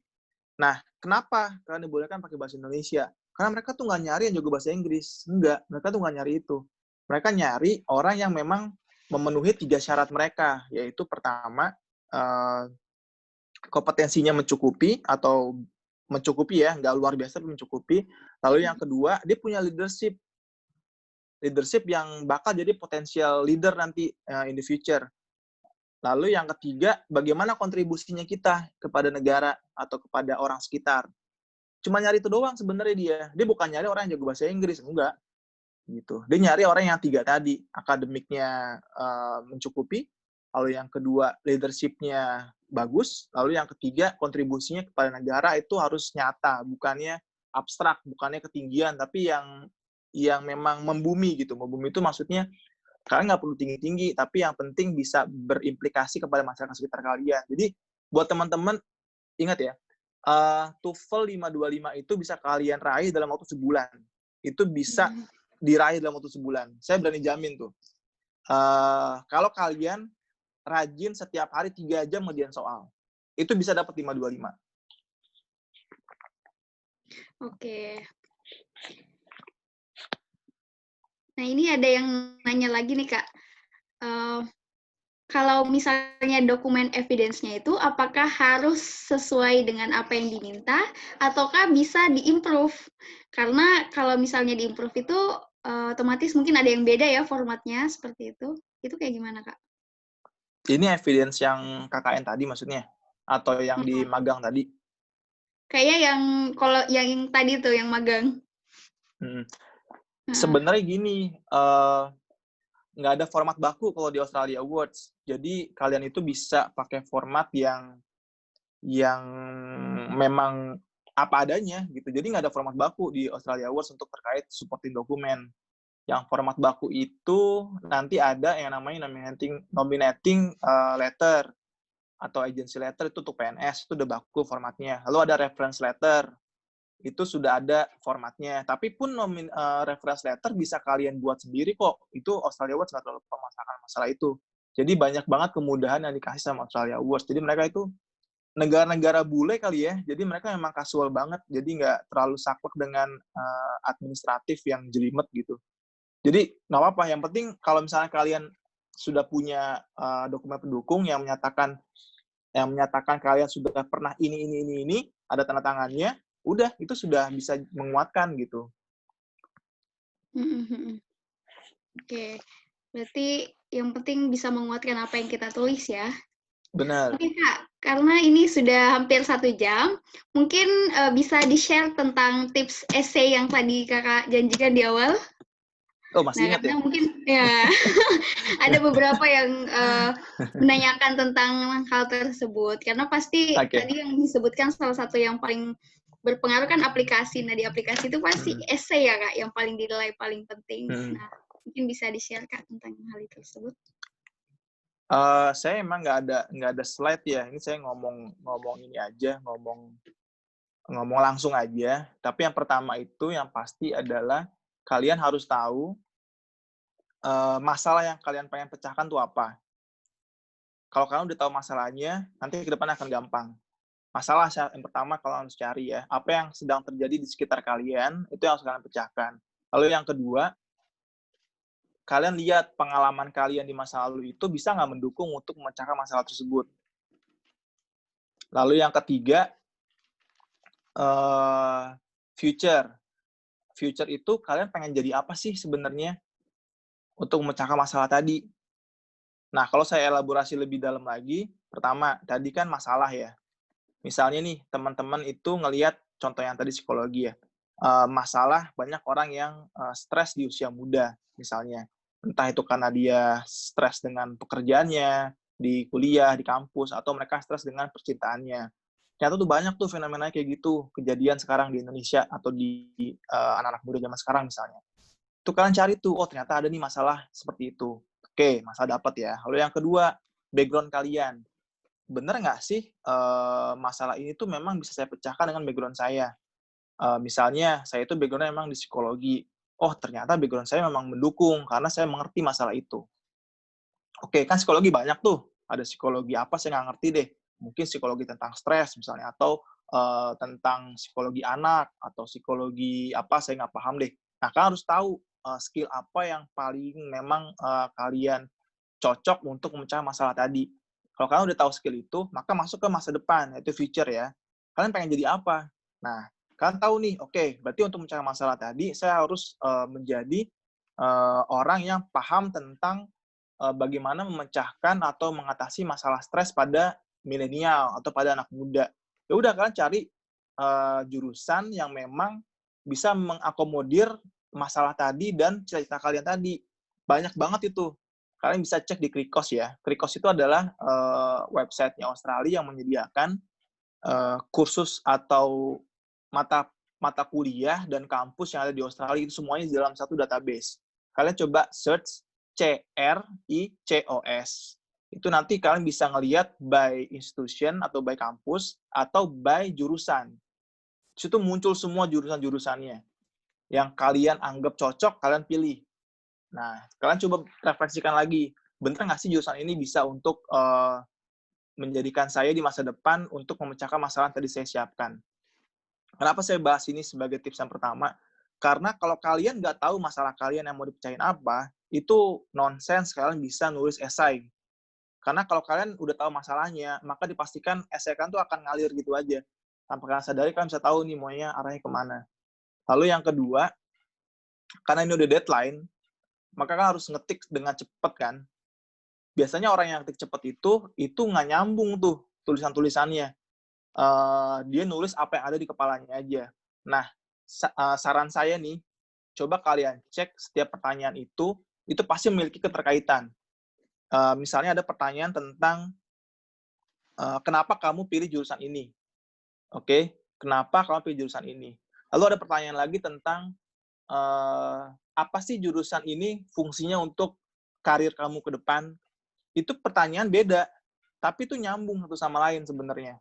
Nah, kalau kalian ternyata jawab yang pertanyaan, kenapa kamu pilih jurusan ini, beda dengan jawaban yang bagaimana kontribusi kepada karir kamu, itu jawabannya beda, itu nanti malah menjadi pertanyaan oleh si reviewer. Nah, maka kalian sebelum disubmit, coba dicek lagi, kira-kira kalau saya baca, ini nyambung nggak sih jawabannya antara yang pertanyaan satu dengan pertanyaan berikutnya. Karena kalau kalian cek semua pertanyaan di aplikasi itu pasti ada konektivitasnya gitu, pasti ada relevansinya. Jadi pertanyaan itu dibuat bukan hanya untuk nanya doang, tapi itu ada maksudnya. Jadi tips yang kedua adalah selalu kalian cek bagaimana keterkaitan jawaban kalian. Kalian boleh ngetik cepat, tapi kalian cek lagi, benar-benar nggak sih apa yang saya tulis itu nyambung antara yang saya tulis sebelumnya dengan yang saya tulis berikutnya. Lalu yang ketiga, ini biasanya sering banget kejadian kalau kalian deadline ya, yaitu ada dokumen yang nggak ke-upload, atau kalian lupa untuk nguploadnya. Jadi bener-bener kalian itu cek nih semuanya, kalian checklist sendiri, udah ke-upload belum. Terus yang paling sering kejadian itu adalah ternyata si Australia Awards itu mensyaratkan harus delegalisir misalnya. Tapi kalian nggak legalisir tuh, kalian nggak ngeh, ternyata dia harus di-certified atau delegalisir. Itu nggak kalian legalisir, itu udah pasti nggak diterima, udah pasti kalah tuh kalian di awal. Percuma dong, essay kalian bagus, tapi dokumennya akhirnya yang membuat kalian nggak lulus. Itu sayang banget, karena gimana pun ceritanya, sekarang tuh lagi tahap seleksi administrasi. Sebagus apapun essay kalian, kalau dokumen kalian tuh nggak lengkap atau nggak sesuai dengan yang disyaratkan, maka itu udah pasti gagal. Lalu yang ketiga, yang berikutnya keempat, setelah dokumen tadi itu diupload semua dan sesuai dengan yang disyaratkan, kalian cek juga dokumen itu masih valid nggak? Misalnya dokumen IELTS atau dokumen TOEFL, itu biasanya memang kita nggak sadar tuh, ternyata itu dokumennya udah nggak valid gitu. Lalu untuk balik lagi ke esai ya, sebenarnya banyak yang masalah tuh di esai,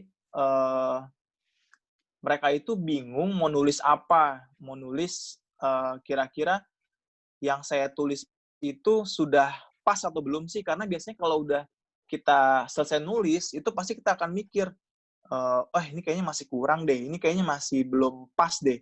Kira-kira gimana sih? Saran saya adalah coba kalian cari mentor atau coba kalian cari teman kalian yang sama-sama mau daftar. Lalu coba kalian suruh mereka untuk baca sebelum dikirim, sebelum disubmit. Ingat ya, kalian itu bukan berarti bersaing secara nggak sehat nih.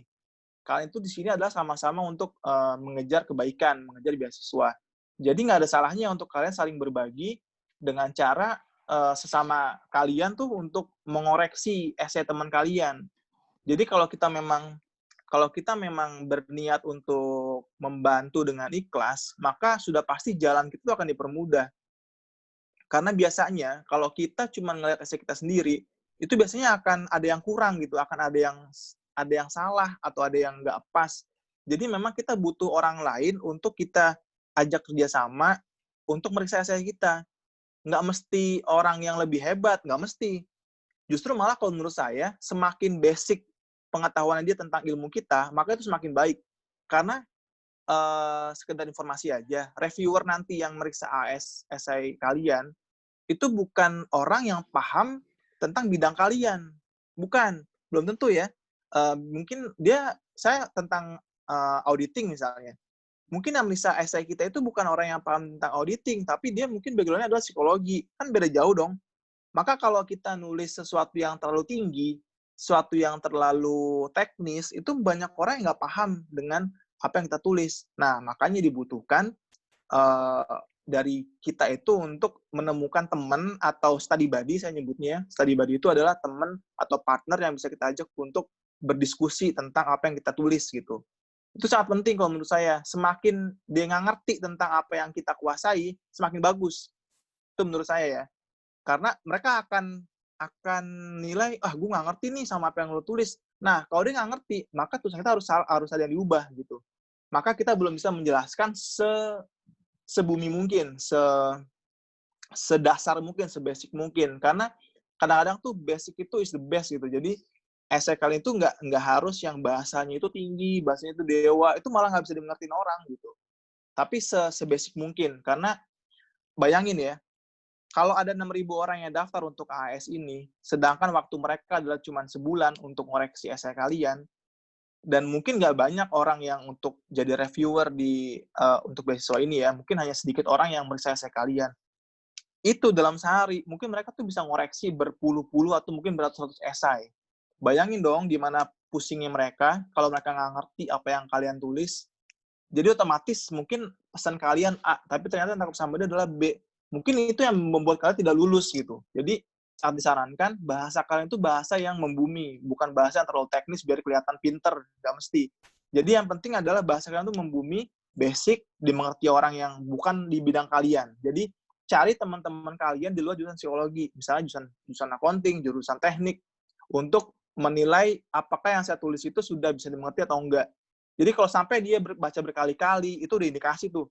Mungkin ada yang terlalu tinggi bahasa kalian. Tapi kalau kalian disodorin sama sesuatu, kalian baca langsung paham, maka itu sudah pasti esai kalian bagus.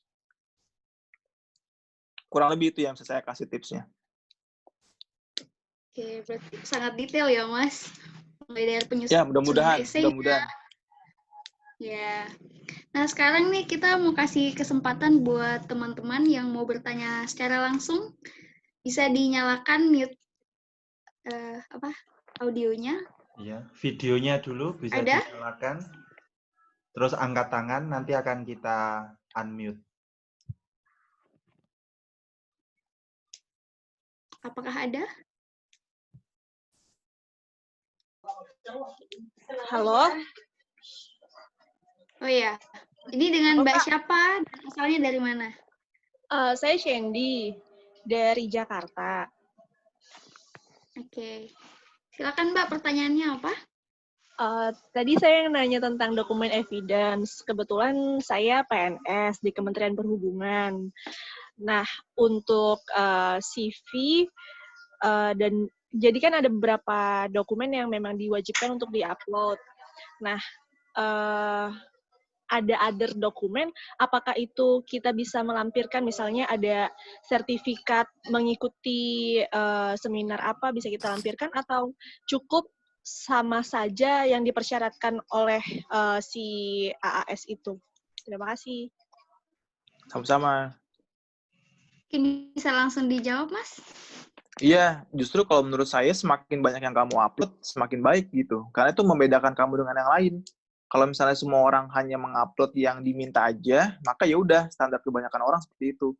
Tapi kamu harus jadi yang beda dengan yang lain. Tapi jangan dokumen kamu ikut lomba waktu TK ya, tapi misalnya dokumen yang memang relevan gitu dengan yang mau kamu apply. Itu bagus kok kalau menurut saya diupload aja nggak apa-apa. Nggak mesti bahasa Inggris nggak apa-apa. Oh, oke. Jadi kan di CV itu saya udah bikin CV saya. Nah, kalau di PNS itu kan ada surat keputusan SK jabatan. Apakah di CV itu saya juga lampirkan SK jabatan saya saat ini atau bagaimana? Tergantung Mbak. Kalau misalnya Mbak itu memang SK jabatan itu mendukung apa yang Mbak katakan di esai, maka itu menurut saya harus dilampirin sih.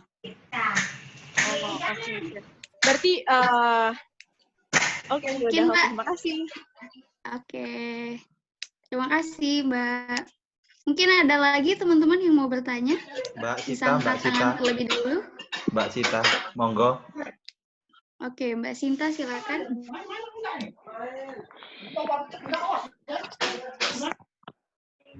Halo. Ambil SIM banyak, Pan. Pan titip sendok.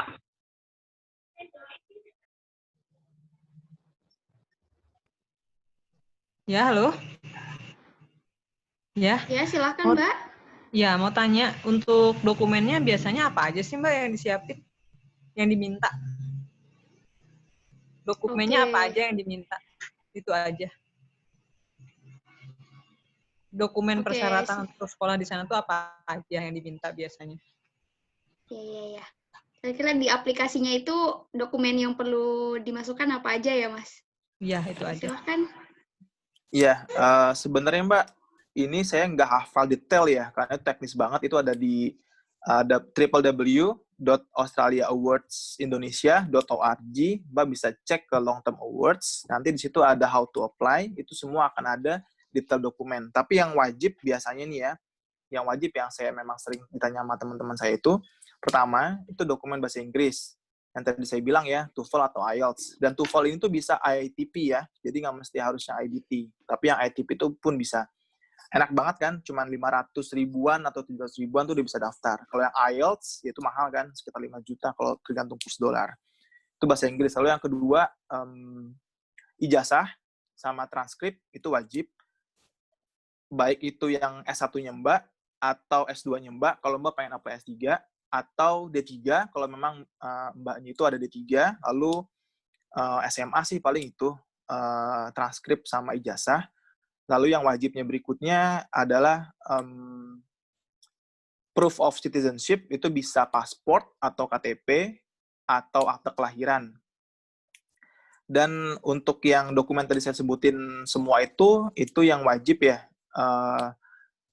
Lalu juga untuk yang ijazah tadi, itu sebaiknya atau memang diwajibkan oleh Australia Awards untuk yang ada translate-nya. Dan itu biasanya Mbak harus membawa ke penerjemah tersumpah atau sworn translator. Itu murah kok, ada yang 50.000, ada 100.000 per lembar. Tapi kalau memang Mbak masih lulusan yang baru, itu biasanya ada yang zaman sekarang itu sudah ijazahnya atau transkripnya itu bilingual. Ada Indonesianya, ada bahasa Inggrisnya. Gitu. Lalu akta kelahiran, simple banget sih memang ya, kayak birth certificate, dan itu biasanya kalau sudah yang generasi yang baru nih, itu biasanya tuh sudah ada yang bahasa Inggrisnya, jadi 2 juga, ada bahasa Indonesia, bahasa Inggris. Lalu dokumen berikutnya, kalau untuk PNS, itu biasanya ada nominating agency, yang itu wajib, harus diisi, itu kayak semacam izin, kalau kita itu sudah akan dibebaskan oleh kantor kalau seandainya kita berangkat ke Australia atau ke negara tujuan kita nanti. Sisanya dokumennya nggak ada lagi sih yang wajib ya. Mungkin hanya dokumen supporting dokumen. Misalnya kayak tadi sertifikat, pelatihan-pelatihan gitu. Kalau untuk menghindari kesalahan yang saya bilang tadi mungkin ada yang kurang lengkap, Mbak bisa coba cek di tadi ya www.australiaawards.indonesia.org, pilih ke bagian long term awards. Di situ ada pilihan how to apply, bisa cek dokumen-dokumennya apa aja. Ya, terima kasih. Cuman kalau untuk PNS agak susah ya, ribet, harus izin atasan dulu. Harus izin kantor. Iya, Mbak. Iya, Mbak, benar. Kebetulan saya karena PNS. Kan Mbak dapat gaji. Karena kan iya, Mbak dapat gaji juga. Iya, makanya. Saya PNS. Ya, makasih ya. Iya, tapi Mbak dapat privilege loh, targeted soalnya. Oh iya. Iya, makasih ya. Oke, makasih Mbak Sita. Nah, selanjutnya kita menerima 3 pertanyaan terakhir ya. Ini ada Mbak Urai. Mbak Urai, silakan disebutkan asalnya dari mana, kemudian pertanyaannya apa. Halo, selamat malam Mas Dana. Iya, malam Mbak Unai. Pontianak. Jadi saya ini kan last minute ya Mas. Jadi pertanyaan saya tuh tentang personal statement yang how did you choose your purpose study and institution. Jadi kan banyak ya advice yang saya baca di internet gitu Mas, masukin ini itu, tapi karena keterbatasan jumlah yang kita bisa masukin di esai itu, apa sih Mas yang betul-betul yang wajib kita masukin untuk esai itu outstanding gitu. Sedangkan kan kita ada keterbatasan kalimat ya di situ, nggak bisa masukin semuanya. Jadi apa sih yang betul-betul buat esai itu outstanding? Terkait pertanyaan how did you choose your purpose study and institution? Oke. Iya, ini menarik pertanyaannya Mbak. Iya, menarik pertanyaannya. Jadi yang paling penting itu kan ini masalah tentang pemilihan kampus dan jurusan ya. Mbak yang tadi saya bilang, Mbak harus paham masalah apa sih yang pengen Mbak pecahin. Itu paling penting pertama. Jadi Mbak harus ngelihat masalah apa. Lalu yang kedua, background Mbak S1-nya atau S2-nya kemarin tuh apa. Jadi ada keterkaitan dong. Mbak pengen mencari masalah apa, lalu background Mbak di masa lalu seperti apa, lalu di masa depan nanti future-nya Mbak mau jadi apa gitu. Dan tambahan lagi nih yang menurut saya menarik juga adalah Mbak harus nyantumin kira-kira Mbak itu sudah belum sih membandingkan antara kampus yang Mbak pengen tuju nanti dengan di kampus lain. Misalnya nih, Mbak pengen jadi psikolog di kampus Unimel misalnya atau di University of Melbourne. Mbak harus ngasih tahu tuh di essay tadi tuh. Mbak sudah meneliti, sudah meriset memang Unimel itu di jurusan psikologi adalah yang terbaik di Australia. Dan Mbak bisa belajar tentang mata kuliah spesifik yang Mbak pengen raih. Misalnya ada psikologi anak misalnya di jurusan yang Mbak tuju itu. Mungkin Mbak pengen untuk belajar tentang itu, fokusnya di anak itu tadi. Nah, Mbak harus tahu tuh, ternyata untuk saya dapat jurusan ini, saya butuh mata kuliah yang spesifik tadi, yaitu tentang psikologi anak. Nah, kalau Mbak bisa ngasih tahu itu, maka Mbak sudah memenangkan hatinya si reviewer. Karena mungkin banyak orang yang cuma nulis, saya pengen kuliah di Flinders, misalnya, jurusan Public Administration kayak saya. Tapi nggak jelasin tuh, saya tuh udah ngebandingin belum sih jurusan lain di kampus lain gitu. Saya udah ngebandingin belum sih jurusan yang sama di kampus yang lain juga bahkan. Karena di Australia itu banyak banget jurusan yang sama di kampus lain. Tapi kenapa Mbak milih itu gitu? Kenapa milih kampus itu? Mungkin karena profesornya. Mungkin karena memang ada mata kuliah yang nggak ada di jurusan atau di kampus lain yang sama. Lalu mungkin juga kotanya. Mbak juga harus pikirin tuh, kenapa saya milih di kota tertentu? Kenapa saya pilih di Adelaide? Tapi jangan bilangnya cuman, saya pengen ke Adelaide karena saya suka Adelaide. Itu kan sesuatu yang abstrak ya. Mbak harus ngasih reasoning yang logis. Kenapa saya pilih ke sana? Oh, mungkin karena di Adelaide itu terkenal dengan kebijakan publiknya bagus banget. Maka saya butuh untuk belajar ke sana. Gitu. Maka kalau Mbak udah bisa mengakomodir semua hal tadi, maka Mbak dinyatakan orang yang meriset. Orang yang memang sudah meneliti dulu apa yang Mbak pengen gitu. Jadi nggak cuma sekedar, oh saya pengen ini, saya pengen itu. Enggak. Tapi Mbak ada reasoning logik yang Mbak kasih di situ.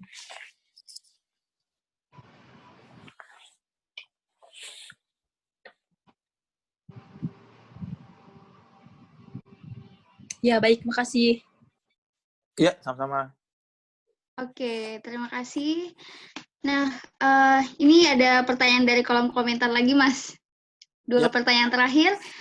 Ini kalau misalnya kita sudah coba terus gagal satu kali, tahun depannya boleh nyoba lagi atau seperti apa, Mas?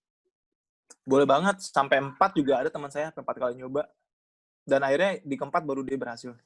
4 tahun berturut-turut kayak gitu ya? Yap. Wah, jadi benar-benar beasiswa ini perlu banget diperjuangin, guys. Oke, nah teman-teman ada yang mau bertanya lagi? Mungkin ini jadi pertanyaan terakhir. Silahkan angkat tangannya jika... Boleh bertanya? Oh iya, silahkan. Silahkan sebutkan nama dan juga asalnya dari mana, Mas, kemudian pertanyaannya. Iya. Assalamualaikum, selamat malam. Waalaikumsalam. Warahmatullahi wabarakatuh. Apa kabar Mas Dana di sana? Alhamdulillah, baik Bang. Oh ya, mudah-mudahan. Saya Iksan Bang dari Makassar yang chat tadi sore di Facebook. Baru sempat. Oh iya, sorry. Iya, makasih buat panitia yang telah adain acara ini, walaupun sudah last minute nih. Tinggal sisa 3 hari. Saya insya Allah apply juga tahun ini, cuman belum submit gitu. Pengen dengar sih terakhir tambahan-tambahan insight dari Mas Dana gitu. Ini rata-rata teman-teman yang terkendala pada esai itu. Saya sudah mendengar beberapa penjelasan dan itu saya kira sangat penting apa yang disampaikan oleh Mas Kang Dana tadi. Itu terkait dengan pemilihan jurusan dan pemilihan kampus ya. Yang tadi yang dijelasin yang terakhir ini. Iya. Terus yang ingin karena ini saya baru join ini, dari tadi sih aku nungguin balasan emailnya, cuman saya hubungin panitianya lewat WA, baru sudah dikasih linknya. Untuk esai nomor 3, permasalahannya, itu gimana Mas itu? Kalau seumpama gini, apakah permasalahan yang diangkat itu dengan solusinya dan penyelesaiannya itu, apakah harus di tempat kerja yang sekarang? Saya kebetulan seorang guru, tugas utama saya mengajar di sekolah SMA, tapi saya punya organisasi profesi, kebetulan saya sebagai ketua di Sulawesi Selatan, organisasi profesi itu, apakah bisa mengangkat permasalahan yang ada di organisasi profesi begitu, artinya di luar tempat tugas utama kita. Itu yang pertama. Terus yang kedua, apa perbedaan substansi antara esai yang ketiga dan keempat itu? Karena saya melihat di esai keempat itu kalau tidak salah meminta bagaimana penyelesaian masalah itu, dan itu 3 ya, kalau tidak salah ya, ada 3, dan bagaimana menggunakan skill dan pengetahuan untuk menyelesaikan masalah itu. Saya kira itu sementara Mas Danang. Makasih banyak. Iya. Penjelasan. Panggilannya Bang apa nih panggilannya? Ya, Iksan aja. Panggilannya Iksan. Bang siapa? Bang Iksan ya? Iksan. Oke. Iya. Jadi gini Bang Iksan, tadi itu terkait dengan constraint kan pertanyaannya? Oh ya. Constraint ya? Ya. Nah, itu constraint itu adalah pertanyaan lanjutan dari yang sebelumnya, dari pertanyaan yang A. Kan gitu ya. di situ ditanyakan apa yang akan dikontribusikan setelah pulang dari Australia. Begitu kan pertanyaannya sebelumnya? Iya. Nah, kalau Bang Iksan udah ngejelasin sepulang dari Australia, saya pengen A, B, C. Misalnya untuk Bang Iksan pengennya fokusnya di organisasi profesinya itu. Saya nggak tahu nih apa nih organisasi profesinya. Mungkin terkait dengan guru kan atau apa? Profesi guru. Oke. Iya, guru. Bang Iksan harus tahu nih di awal. Kira-kira setelah pulang dari Australia, setelah dapat ilmunya, itu mau kasih kontribusi apa? Misalnya, Bang Iksan pengen saya pengen pulang dari Australia itu menjadi auditor di bidang pemeriksaan kinerja misalnya. Ya. Nah, saya akan melihat tuh, harus meneliti kira-kira masalahnya apa yang akan saya hadapi nanti. Pertama misalnya, birokrasi itu kan rumit ya. Birokrasi itu kan panjang, berbelit-belit. Itu bisa tuh jadi constraint, itu bisa jadi masalah yang bisa Bang Iksan tulis. Pertama, masalahnya adalah pemerintah itu birokrasinya berbelit-belit. Itu bisa tuh ditulis tuh. Berarti bisa lebih satu masalah, Bang? Kan 3 kan disuruhnya. Oh gitu ya, 3 itu. Oh iya, oke. Kan 3 disuruhnya. Iya. Tapi maksimal 3, nggak boleh lebih dari 3. Iya. 1 boleh, tapi lebih dari 1 lebih baik. Kan maksimal 3. Nah, di sini Bang Iksan nggak hanya men-state tentang masalahnya aja, tapi Bang Iksan harus men-state bagaimana men-tackle masalah tadi. Misalnya, tadi saya bilang pemerintah itu ribet, berbelit-belit, maka Bang Iksan harus ngasih tahu solusinya apa. Ya udah, misalnya nih Bang Iksan ngerasa itu berbelit, ya udah Bang Iksan harus membuat terobosan, tidak menunggu atau bersifat pasif terhadap birokrasi pemerintah yang berbelit, tapi Bang Iksan harus mencari jalan kreativitas sendiri di luar dari birokrasi tadi. Misalnya Bang Iksan tidak menggunakan sistem yang ada di birokrasi, Bang Iksan menggunakan sistem lain yang itu Bang Iksan yang pahami sendiri masalahnya gimana. Jadi selain men-state masalah, Bang Iksan harus men-state juga solusinya. Oh iya. Oh gitu ya. Iya. Oke, cukup Mas Ihsan? Ya, ada kelupaan sedikit nih, kalau masih bisa. Menurut beberapa informasi dari Word juga, yang di pertanyaan nomor 1 itu kan Bang gini, terkait dengan bagaimana memilih jurusan dan uni kan. Sebisa mungkin itu kan katanya di situ sudah dimunculkan problem atau permasalahan yang sementara dihadapi kaitannya dengan nanti bagaimana jurusan itu bisa berkontribusi terhadap penyelesaian masalah itu yang dipilih gitu kan. Jurusan yang dipilih itu di nomor 1 itu bagaimana nanti jurusan yang kita pilih bisa berkontribusi, ilmu yang akan didapatkan di situ bisa berkontribusi terhadap penyelesaian masalah yang dihadapi sekarang.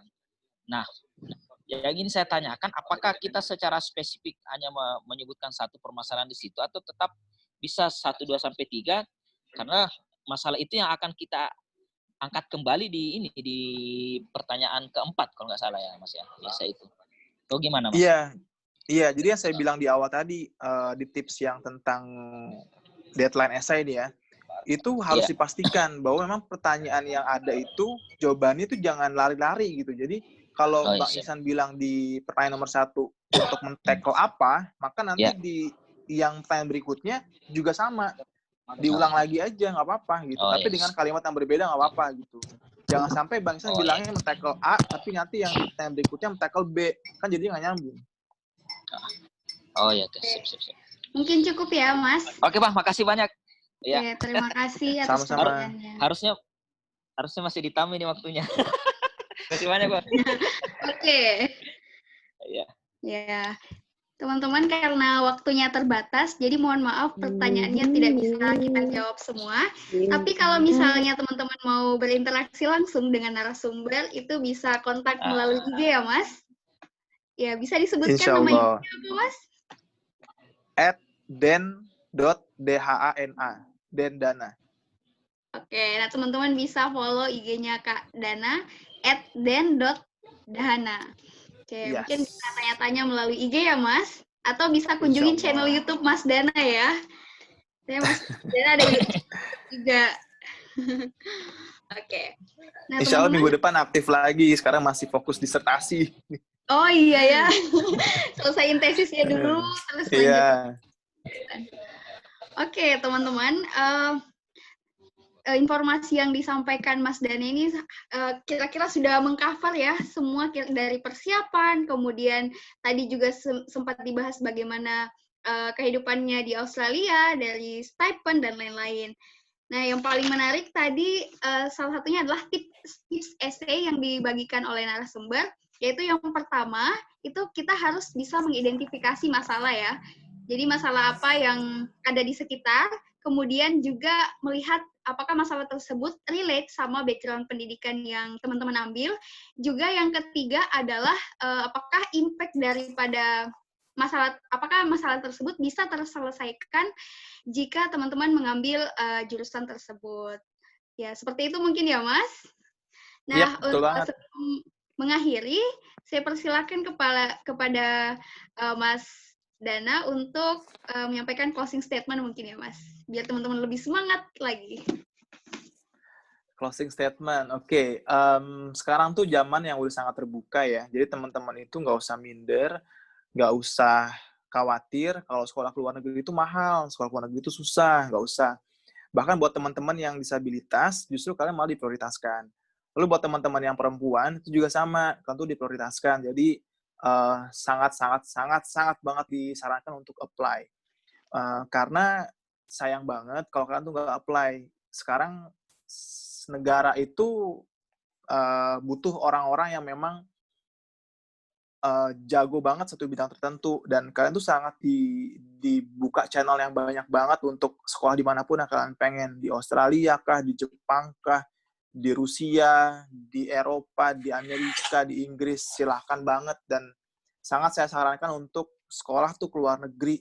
Saya bukan yang nggak suka sekolah di Indonesia, tapi dengan sekolah ke luar negeri itu banyak insight yang bisa kalian dapetin gitu. Bukan cuman, saya tuh malah nggak terlalu fokus sama ilmu yang kalian dapetin selama kuliah ya, tapi justru saya adalah yang fokusnya adalah ilmu di luar kuliah. Kenapa? Karena di situ kalian belajar banyak. Bahkan kalau kalian punya keluarga, itu anak kalian tuh pun belajar gitu selama kalian di luar negeri. Bukan kalian doang, tapi keluarga kalian yang ikut serta kalian itu bakal belajar juga. Nah, hal ini yang sangat mahal banget gitu. Dan itu mungkin yang harus kita, banyak orang yang harus keluar negeri tuh kayak gitu. Untuk kalian tuh membuka cakrawala kalian, bukan hanya sekedar dunia itu cuma ada di Malang, dunia itu cuma ada di Jakarta, bukan, cuma ada di Aceh, enggak. Tapi kan harus keluar, lihat di dunia itu luas banget, banyak banget yang bisa kalian pelajarin di sana. Dari situ kan akan semakin tertunduk gitu, bahwa banyak orang hebat di luar sana yang mungkin jauh lebih tinggi daripada kalian punya. Jadi lalu semakin sadar, oh ternyata tuh gue tuh gak ada apa-apanya gitu. Jadi kalian tuh gak ada istilahnya tuh sombong, apalagi kalau kalian pulang ke Indonesia, jangan sampai sombong. Karena kalian itu pulang dari Australia atau pulang dari Amerika atau dari manapun itu justru harusnya semakin merunduk, karena kalian banyak ketemu orang-orang hebat saat kalian sekolah di luar negeri. Kalian tuh harusnya malah jadi ngerasa, oh ternyata saya punya hutang budi ya sama negara, saya tuh harus berbakti sama negara. Ya itulah saatnya kalian untuk belajar tuh ya keluar negeri, atau keluar kota deh paling enggak, kalau kalian emang masih di kota kalian. Karena apa ya, merantau itu sebenarnya bagus banget untuk pengembangan diri kalian. Karena semua rasul-rasul kita kan juga merantau kan, keluar atau pindah dari satu kota ke kota lainnya. Jadi sangat harus ditiru deh contoh-contoh yang baik kayak gitu. Oke, terima kasih banyak Mas atas kesempatannya. Mari kita berikan aplaus yang meriah untuk Mas Dana. Aplaus virtual. Terima kasih banyak Mas atas kesediaannya mengisi webinar kita pada malam hari ini.